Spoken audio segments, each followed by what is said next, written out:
Hi guys, I'm Eric, and welcome back to Canada Casino, your guide to online gambling. Usually, poker is taught by literally going through every single round of gameplay.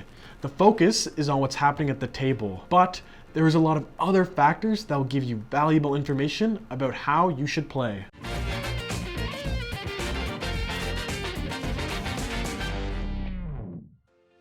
The first thing you can't really play without is, of course, card hand ranks. Once you have that in mind, and after some memorization, you can start with evaluating how good your cards are. So, in practice, what's the first thing that happens when you receive two cards from the dealer? There are no community cards on the table yet, but you can still play the game, and you should.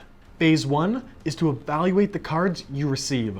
I just want to mention it here, as you play more poker and get more experienced, your seating position at the table is actually the first thing you should think about. But as this is a true beginner's guide, I'm gonna start with what completely new players should first think about. The hole cards, the first two cards that you receive, and memorizing the hand ranks. I promise to talk about seating position later on in the video, so stay with me. So, getting back to evaluating your hole cards. Ask yourself, do you have two consecutive numbered cards? Are they the same or different suit? Notice that I haven't yet mentioned anything about high cards like aces, kings, or queens. These high value cards don't always mean your hand is a strong one. They can make your hand good if 1, they come in pairs, 2, they're the same suit, 3, they are consecutive in value, and 4, you consider them to have good kicker card potential. Here are some examples of what I would say are good hole cards that you should play as a total beginner. Starting off, we have an ace-king, which can help you with a straight, and they're also high value cards. Then we have a king-queen suited, which can help you with a flush, a straight, and a royal flush. Also high value cards, so they'll help you. Then we have a king-10, can help you out with a straight, and also are high value cards. Then we have a pair of sixes, which is a good middle range cards to play.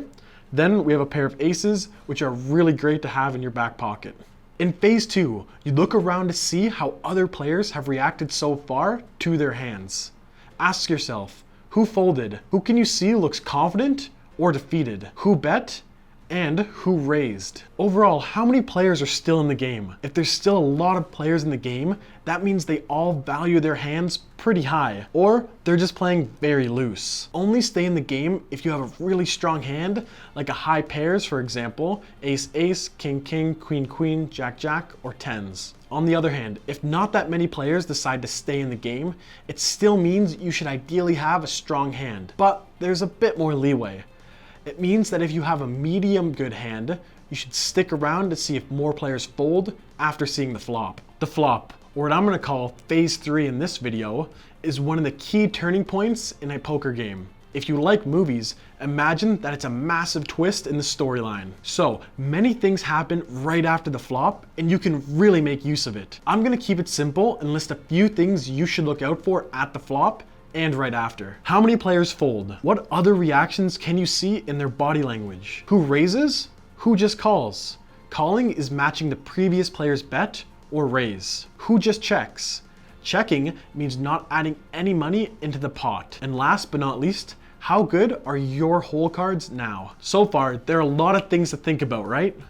Don't try to remember everything in one go. Take it step by step and you'll build a great foundation for your poker playing. The flop is the first time you actually find out if your hole cards are worth something. Even if you're holding a pair of aces and at the flop you see a 3, 4, 6, you're still holding a decent hand, but someone else might have a straight which will beat your pair of aces. If someone did have the straight, albeit a low one in this case, surely they would react by raising after seeing this flop, right? If nobody seems to be raising, then you can be relatively confident that nobody has a good hand, meaning that your pair of aces might just stand a chance. Although I don't think you should deep dive into bluffing in your very first games, I do want to mention that in cases that nobody is raising heavily, most of the time it means they can't make a good card combination with the community cards, and you have a good hand, like a pair of aces, you could actually bluff. In general, the best time to bluff is right after a community card has been added. So this means at the flop, turn, and river.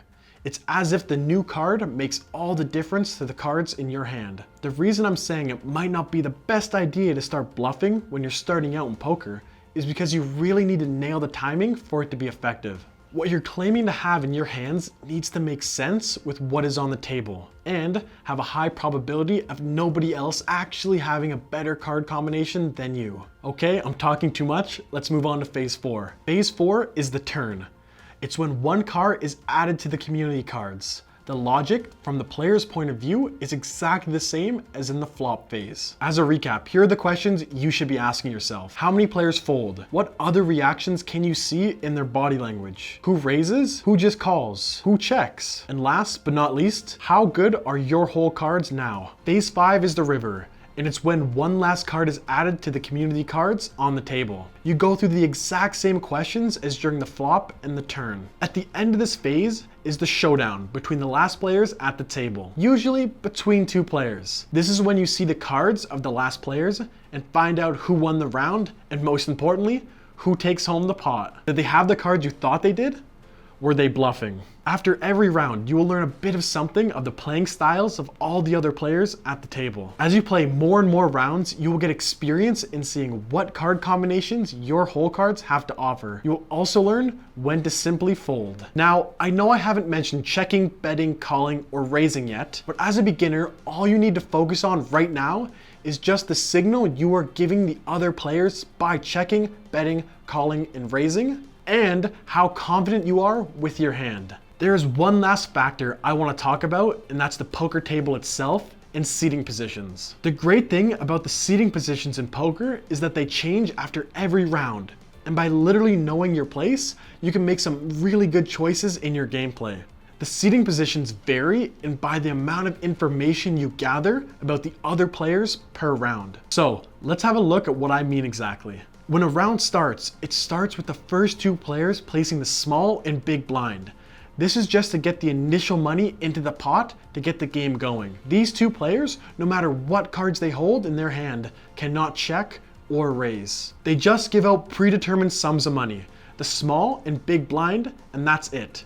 So the third player in the early position cannot interpret anything from those first 2 players' hands, right? So it sucks to be in the blind in early position seats because you have no information about the hands of other players. In the middle position, you have the information of the players after the blinds, but before you. In the late position, you have the information of all the players before you. If you're the last player in the round, then you know exactly how all the other players feel about their hand. The higher the bets are and the more raising and re-raising is happening, the more confident it shows the players are about their hands. If nobody's doing these things, like placing money in the pot, especially after the flop, turn, and river, then it's almost always a clear sign that their hands aren't very strong. Then, all you need to determine is whether your own hand is worth all that betting and raising and re-raising. Simple, right? Now, don't get discouraged if you don't remember all the things I spoke about in this video. This is the very beginning to your poker adventures, and you'll get used to seeing and analyzing all the details soon enough. Now, all you have to do is play, and play some more.